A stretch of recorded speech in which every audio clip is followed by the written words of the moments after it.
Okay, well, it looks like there's going to be some drama, at least in the Trump universe, the MAGA universe, the conservative universe.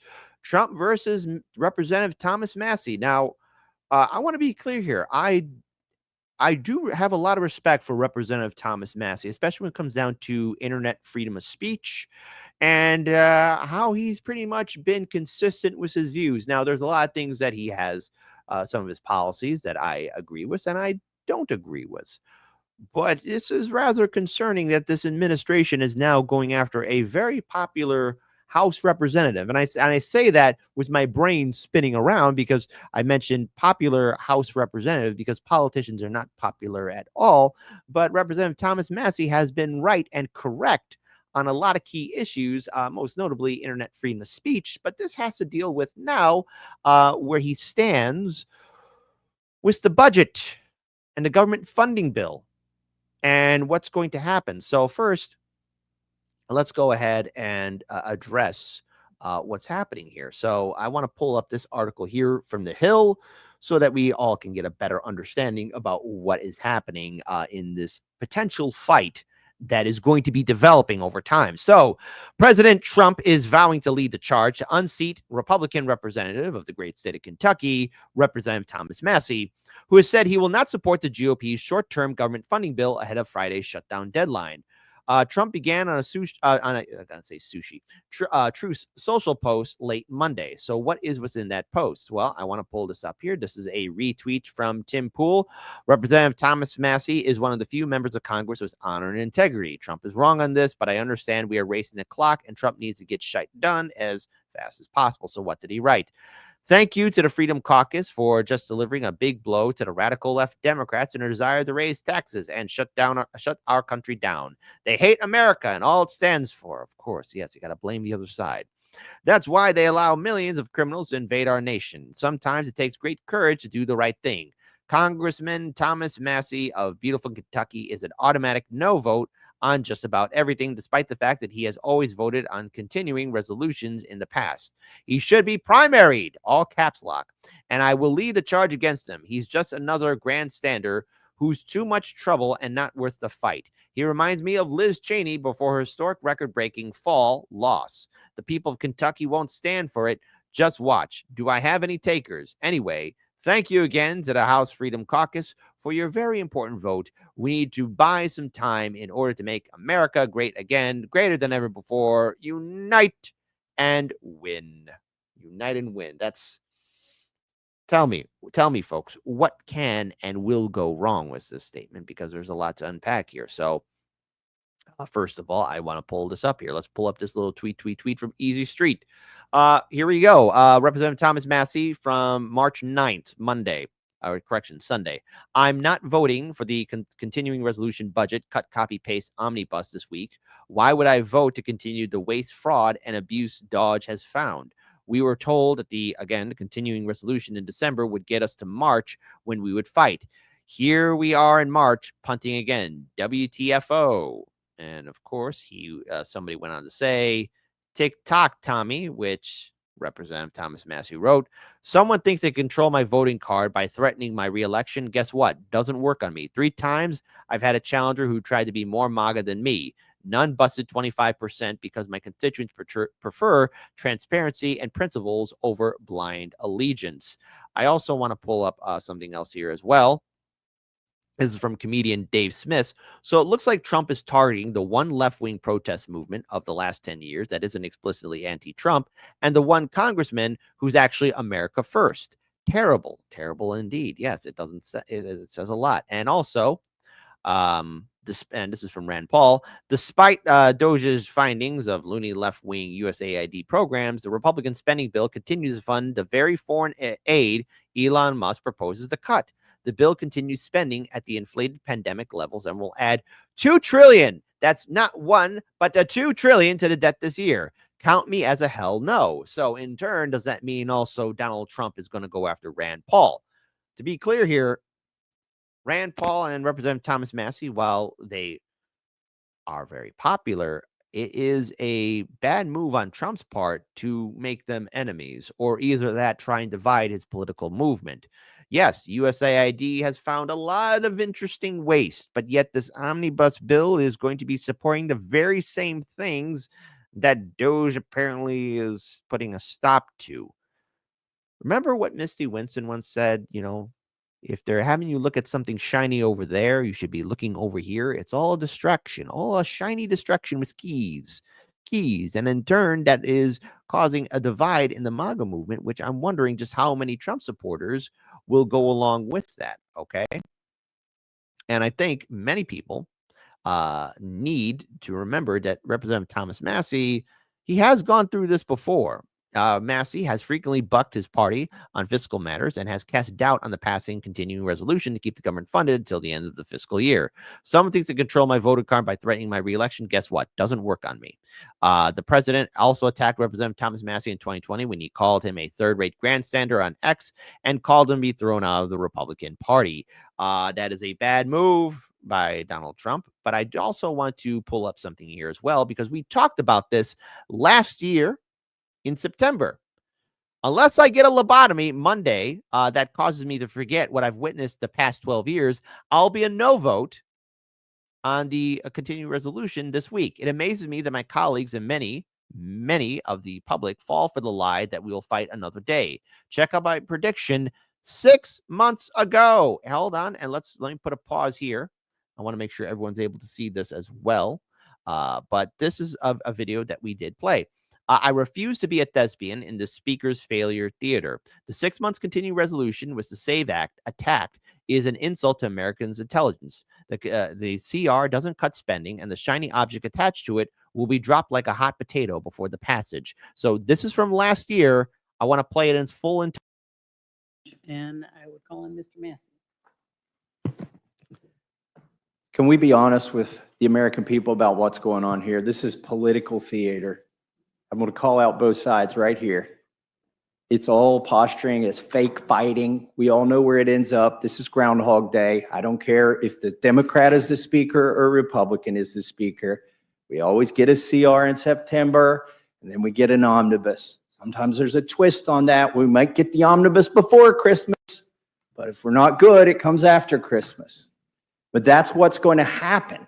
And in the meantime, it's political theater. We've got it's good theater. We've got great writers. I wish they'd just come up with a new plot. It's the same plot every fiscal year. What should we be doing? It's already been discussed. We should have done 12 separate bills. We should have done 12 separate bills. But again, whether Democrats are in control or Republicans are in control, we never do the 12 separate bills. Why do we always spend at least as much as we did last year, and why do we never cut spending? It's because Democrats want to grow the welfare state and Republicans want to grow the military industrial complex. And we're eventually going to get together and they're both going to go up. I guarantee it. And both parties are just fine letting the bureaucrats do their thing, which should be our thing according to Article 1. Section 8 in the Constitution. I want to read this super chat here from Amadeus. First of all, the oligarchy is doomed because it has waged war against change itself. Absolutely. Absolutely. But this is something that we've seen before time and time again. Thank you. Howard, with these things, most important of the things we do is the funding, and that's the big lever we have.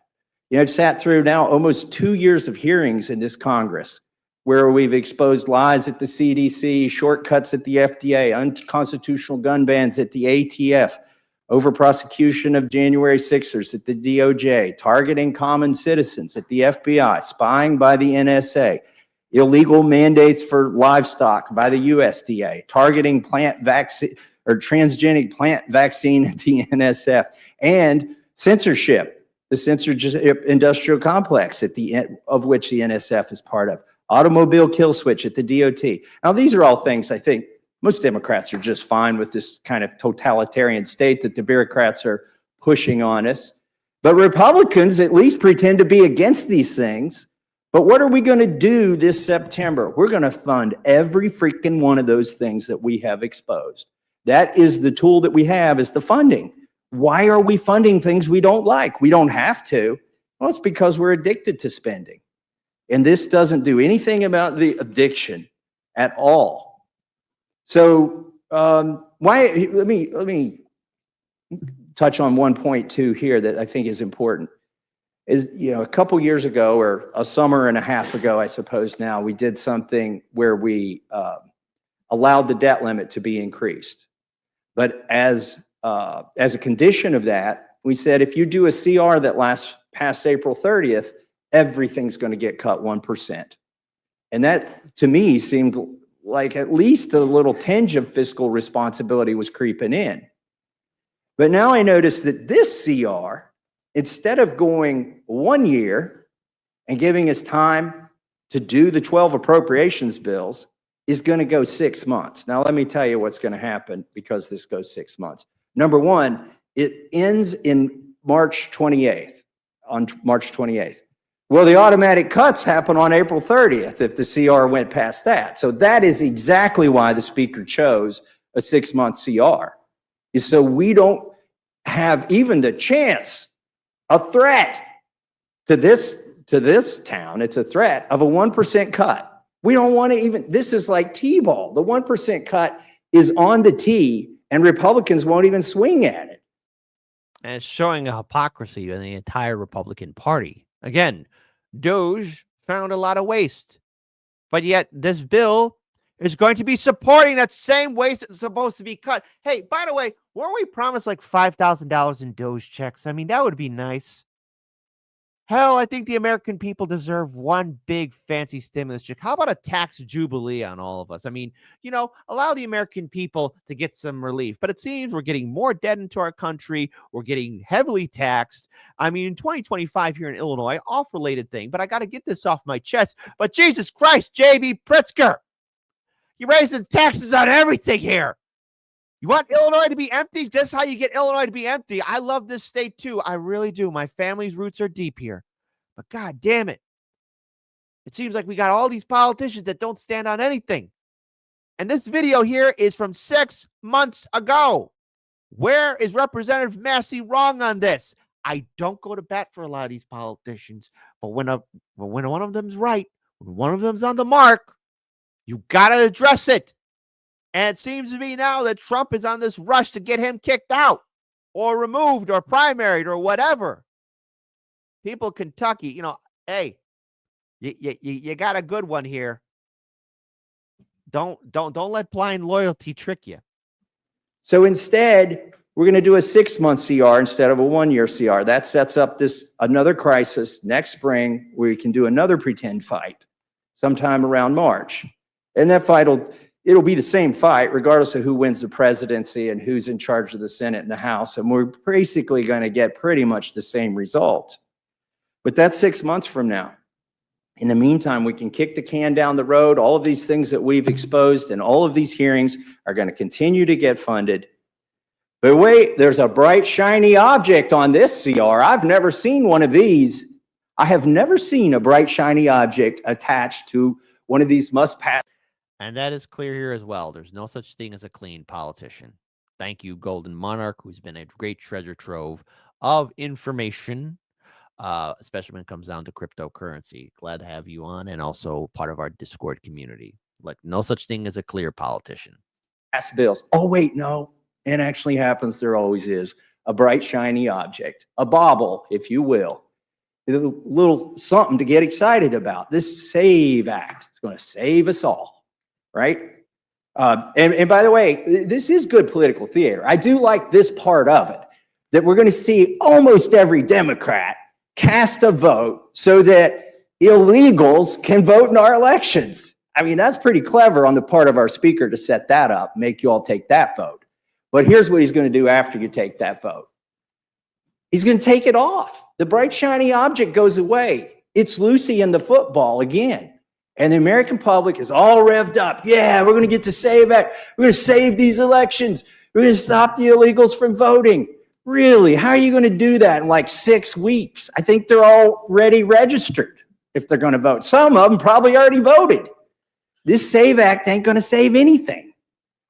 And particularly because it ain't ever going to become law. It's a false promise to get all the Republicans half pregnant. And then you're going to get fully pregnant by the end of September when you vote for this CR. That is not going to have this. I mean, I hate to break this to you. I mean, the Democrats already know this. I'm not telling you anything special. I hate to break it to the Republicans. You ain't getting the SAVE Act. It is not going to stay on this bill. Why? Because we're going to cave. We're going to cave. Is it a fight worth having? Absolutely, it's a fight worth having. Make those Democrats say they want illegals to vote. Make them take that vote as many times as you can. And then make them go to the ballot box in November. But that's what it is political theater, folks. We all know where it ends up. We've seen it. I've been here 12 years. I've seen it 12 times. I refuse to be a thespian in this failure theater. And with that, I yield back. And yet here we are, a fight between Trump and Massie. Who will stand victorious? There was this tweet that did come out today. As it stands, thank you to my friends on X for all the support and the memes. Being libertarians, sir, they all love Representative Thomas Massie. And I guess there's Trump being shocked and surprised. So what can we take away from this? What can we learn in regards towards this showdown and conflict? Well, there's going to be more debt added to us. We're not going to be entering an era where, oh, our debt's miraculously gone. I mean, there's so much debt that the United States has occurred under both previous Democrat and Republican presidential administrations that it's very clear we're on a pathway to self-destruction like empires of antiquity. I know, I hate to put that pit in your stomach, but we are going the way of all the other older empires, and it's gradual. It doesn't happen overnight. Nothing super fast. There's a process to decline, a process to stagnation, in which abject poverty, desperation, and uncertainty fills the air. But one thing is certain. Trump going after, or he's at flexing his power after another, again, very popular and influential representative, says a lot on how this year and eventually the midterm election cycle will be played out for 2026. No matter what happens, we're still going to get shafted by our politicians, which makes me wonder, what was Doge all about, finding all that stuff in waste if it's still going to be voted on and supported? See, they all knew. All the politicians who are acting shocked and surprised or trying to stop Doge, they all knew it was a waste. They all knew. They all knew. They all knew. And yet the system moves on. Just another day with U.S. politics.